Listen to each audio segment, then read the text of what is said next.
mga kaborbot kung paano ba magpalipad ng ganito nang wala naghahagis mga kaborbot. So kita nyo mga kaborbot is walang masyadong hangin. Walang masyadong hangin dito sa atin. Ang hangin is nasa taas pa, pero tuturuan ko kayo paano ba magpalipad ng ganito na hindi na hinahagis mga kaborbot. So ang gagawin muna natin is papatasin muna natin ng konti mga kaborbot. Then pagbabagsak siya, saka nyo siya lalargahan, sabay hihilahin nyo ulit. So ganoon lang siya mga kaborbot. So kapag wala masyadong hangin, taas, larga, tapos hila mga kaborbot. So yun lang yung gagawin nyo hanggang sa lumayo yung ating saranggola at hanggang sa taas siya mga kaborbot. Mas makasagat na siya ng hangin. So palayo siya ng palayo mga kaborbot is palarga tayo ng palarga hanggang sa makuha natin yung malakas na hangin sa taas mga kaborbot. Ang iiwasan natin dito mga kaborbot is masobrahan tayo sa hila ng ganitong saranggola. Pag nasobrahan tayo sa hila mga kaborbot, at ang gagawin niya mga kaborbot is susubsob. So ang gagawin natin mga kaborbot, hayaan natin na nakaganto siya. Yung degree niya is pag ganito lang. Pag natin papatayugin masyado, so saka natin papatayugin mga kaborbot kapag naramdaman na natin yung lakas ng hangin. O kapag nakuha na niya yung hangin mga kaborbot. Okay mga kaborbot. Yan, larga. Hila. Larga.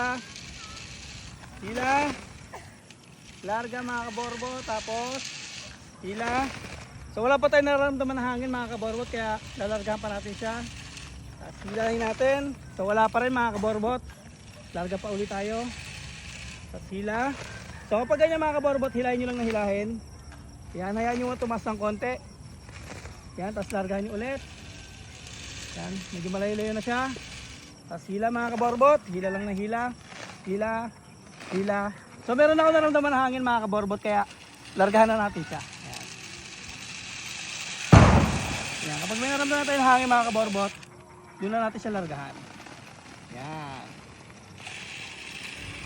So dito mga kaborbot, wala masyadong hangin. Taas natin pa ganyan. Yan, meron na siya. Larga na natin. Grabe yung lakas ng hangin doon sa taas. Ayun na siya mga kaborbot. Palipad na natin. So ganun lang mga kaborbot.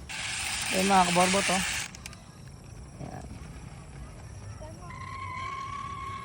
Yan, so yun na mga kaborbot, palipad na natin siya. So ganun lang mga kaborbot magpalipad ng ganitong eagle kite. Yan. So tara, let's go, largahan pa natin.